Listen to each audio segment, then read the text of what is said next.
As you are aware, the Samagi Janabalavagiya blueprint, the economic blueprint of the Samagi Janabalavagiya, dubbed Towards an Advanced Social Market Economy, is currently being launched in Colombo. The event to launch and unveil this economic blueprint commenced a short while ago. The keynote speaker for this event will be presidential candidate and leader of the opposition Sajith Premadasa, and other speakers of the Samagi Janabalavagiya's economic team, namely Dr. Harsha De Silva, Vikramaratne and Kabir Hashim, all of whom are parliamentarians, are also attending the event as speakers. We are going to be bringing you live visuals from Colombo of the official unveiling and launch of the Samagi Janabalavagiya's economic blueprint. We will now cross over to live footage from the Samagi Janabalavagiya's economic blueprint launch. Countries can never advance economically unless there is social stability too. And this is something that governments have to understand and government has to work with. So on one hand, people go around saying, what a great job has been done recently with stabilizing the macro economy. I don't contend with that issue because the box can be ticked in terms of certain ratios that have been achieved and that is necessary. But I'm concerned about the social instability it's creating. 3 million people below the poverty line, gone up to 7 million people. I walk the streets every Sunday for 3 hours, going to door. Many politicians can't walk the streets, going door to door. That's how difficult the situation in the country is. About a month ago, I was walking door to door. I stepped over into a little house, and the woman came up to me, and she said, "Mama polla khoyanna giye." I said, "Hey, amme, ehema kale wata gahanna." This is a true story. I realized the tension that she was under. She took me to the kitchen. She showed me that they had only rice and some pulsambol that day. She showed me the roof, and it was leaking. And if you go on the new Gaul Road in Moratuwa, seaside is one side, the other is land. And when the system was done, even the highway was built there, they didn't really took care of how the water after rain was going to go. It goes and floods that area. I understood it. I looked at the little 3 children who were sitting there. I went up to the 3 children and I asked the lady, who are the parents of these children? And she said, the mother and the father are both in the Valikada prisons. She said, I'm the grandmother. That's a tension that was there. I went to the Valikada prison and the officials were very glad to see me. I walked in there. I spent more than 2 hours. They took me to the women's section. They said, go and look at what's happening there. And in a small area, women were sleeping like this next to each other. And I looked at it, all young women in there. They were on drug offenses or financial offenses. Most of those people should have not been in prison. The drug users, they should have been in rehabilitation centers. But this country doesn't even have sufficient rehabilitation centers to house those women. 10 children under 1 year were held by the mothers like that. There are 15 children between the ages of 1 and 5 there. Not even a toy to play. If one gets sick, everybody gets sick. The prison officials told me, can you somehow build us 10 cells? I don't like cells. I asked them why. They said if one person gets sick, everybody gets sick. That's why we need it. And the reason I'm telling you this anecdotal story is macro financial stability is needed, but no country is going to advance unless it can create social stability. The economy doesn't work in isolation. The economy works with social stability. There are countries who have had stronger economies than us, but because politicians and societal leaders were not sensitive to the social stability, suddenly they have erupted. Bangladesh is our latest example. Economy is doing better than us. And that is why I'm saying we are operating in this environment. If somebody comes and tries to say that we are going to get out of this very easily, I don't share that view. I don't share that view. We have to be on the right road, but we have to balance this. So the SJB's philosophy is this. We believe in a social democracy. Democracy for sure. That's our way of life. We believe that the means is as important as the end. There are some political parties who are running in this race. They believe in the end and they have a good end, like we have a good end. But sometimes they don't believe in the means. They only believe in the end. And sometimes that could be fatal, because if you have that philosophy of life. The Samagi Jala Bala Vegya is committed. Our philosophy is committed. It's a social democratic party. We want democracy at the bottom. That is why we have even committed to the fundamental principles of devolution, where some decisions are made where people are. We are committed to these principles. That's our philosophy. When it comes to the economy, we certainly believe in the private sector. We believe in free enterprise. We believe that that's where wealth is created. That's where jobs are created. I was shocked yesterday when one of the other parties running in this had such an event like this yesterday. They gave a 50-page document, which I had to quickly glance through. And in the introduction in the document, in their analysis, they said, this country is in this particular position because the state or the government has not sufficiently intervened in the economy. I need to make it clear our philosophy is different. Our philosophy is the reverse. My heavens, I don't want to see a lot more government intervention. We have hundreds of state-owned enterprises. Most of these state-owned enterprises have been mismanaged. Assets have been misused. They have really not created wealth and not really created jobs. Our philosophy is different. So we believe in free enterprise. We believe in strengthening the private sector, not just big businesses only, but even the small and medium businesses need to be strengthened because they are the ones who will create wealth and create jobs in this country. But why are we a social market economy? Because we want to have inclusive and equitable growth. That is why the SJB talks about a social market economy. This is our philosophy. So there's a huge cost, and the cost is also corruption is a huge cost. We need to do lots of changes with that. One of the things that surprised me, because I was involved in the earlier IMF program in the last government, and it was revenue-based consolidation.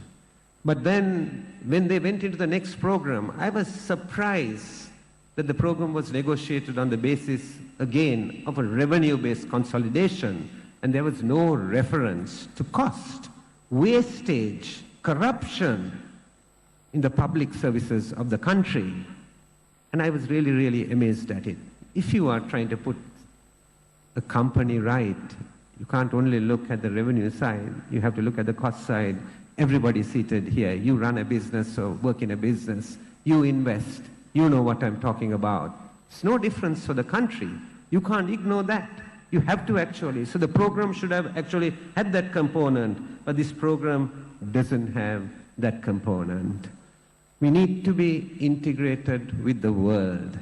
We know that the world has changed. When I was growing up, the United States was the center and people gravitated there. The USSR was the other center and people gravitated there. That was the years, followed with the years of the Cold War. And that's how the world was divided. In one generation, it has changed. We are now talking more about the geopolitics of India and China. We are talking about the rise of Asia. We are talking about Indian growth. 7% last year, 7.5% GDP growth this year. That's how fast the economies in Asia are growing. We are just 20% of the world. We have to break away from our mindset of somehow or other clustering ourselves and thinking we can do it on our own. I know I have so many friends in the business community and I talk with them at a philosophical level. They do agree with me. But then when I get into the individual conversation, I also hear some come and tell me, but we have to somehow protect our industry. I want you to really think through that very carefully. Obviously, we want our businesses to succeed. We are doing all this to raise the living standards of our people and our country. But I'm saying, we've come this route for a long time. We need to look at it afresh. If we are going to integrate with the rest of the world, we want to open up and open our borders. So, if I give you just one quick example, tourism has been a seasonal business. It's a seasonal business, November, December, January, February. Why? Because it started with attracting European and American tourists who came here for their winters. That we should leave behind. Asia is growing. Why can't we be a 365-day tourist destination? We have our traditional tourism. Our traditional tourism is to do with our ancient cities, our history, our beaches, the sun, wildlife. But what about urban tourism? What about making this a convention center? India is growing so fast. Right? Lots of things we are learning which we don't know. The middle class in India is equal to the whole of Europe. This is how the world has changed. 5 million tourists. When I was in office as State Minister of Finance, the highest number of tourists we had was about 2.3 million. Getting 5 million tourists, if we open our minds, is not a big issue. 2 million can come just from the Indian subcontinent and 3 million from rest where. We must break through this. These are low-hanging fruits. Will also help us with our foreign reserves issues. This is the kind of mindset change. Our foreign policy of the Samagijana Balavegya, we are an independent country, but we are a small island next to the Indian subcontinent. Our foreign policy will never threaten India's defense in any way, but our foreign policy is such that we will invite investment from any source if investment comes.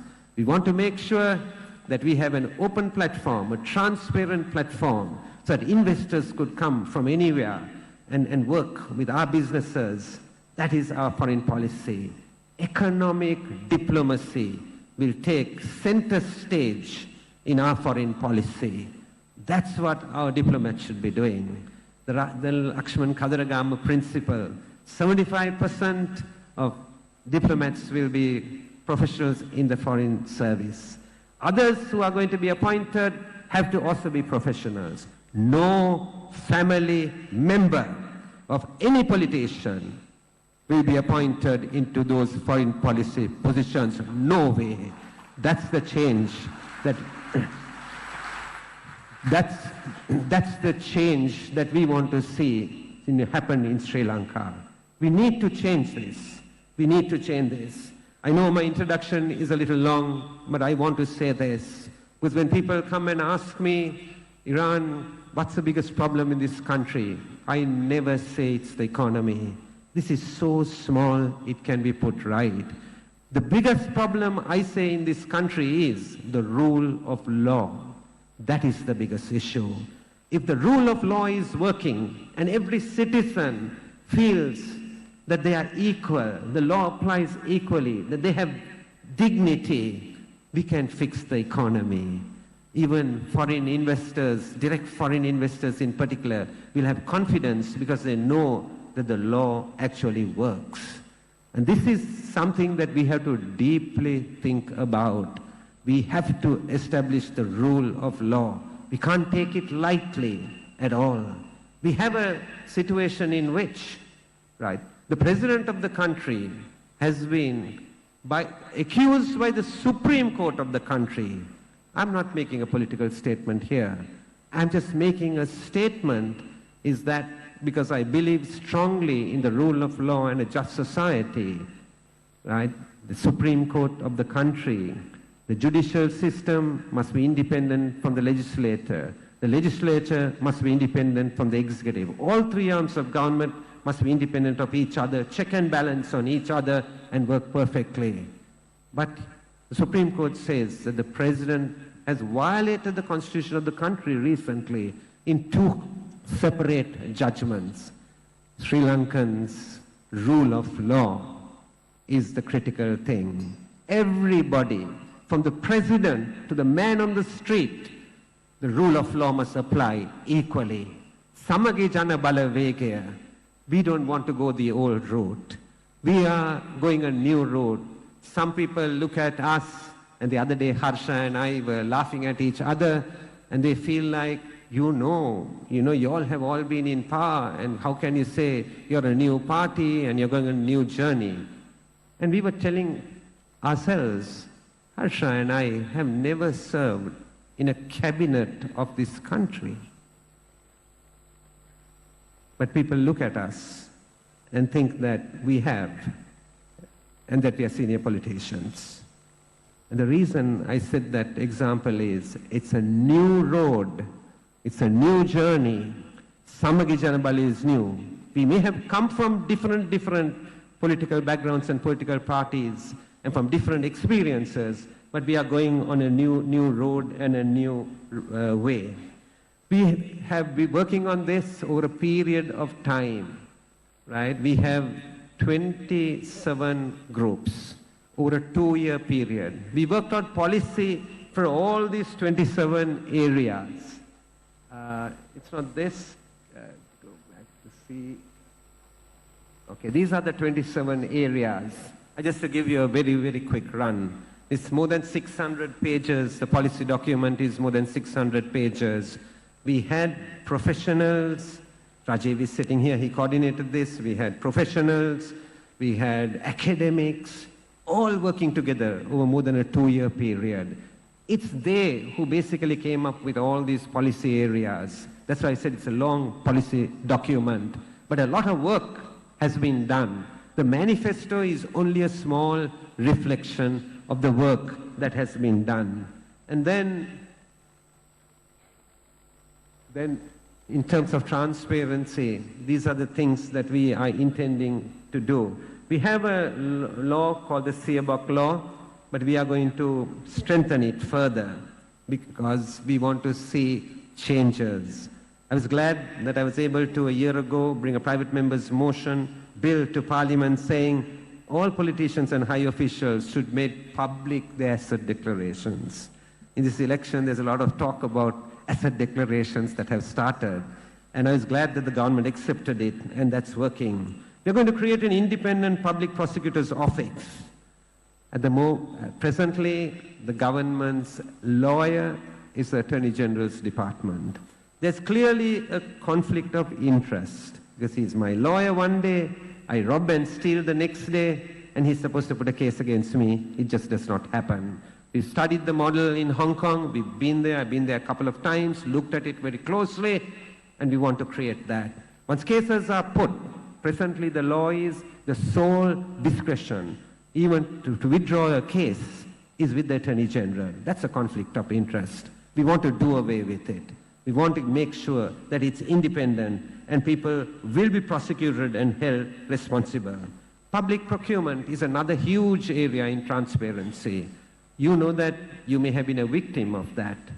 Public procurement, no transparency. We want to create a public procurement platform and make sure that e-procurement is moved, all public procurement. We want to make sure that transactions will be publicized and also information will be made available.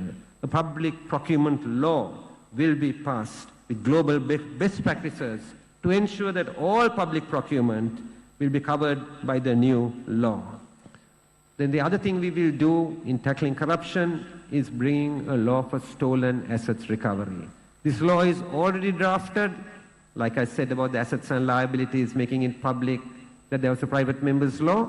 We have presented a private member's law already in Parliament on stolen assets recovery. So if there is obviously a change of government and we are in office, then it becomes a part of our government law, we will bring it in. We want to trace, see.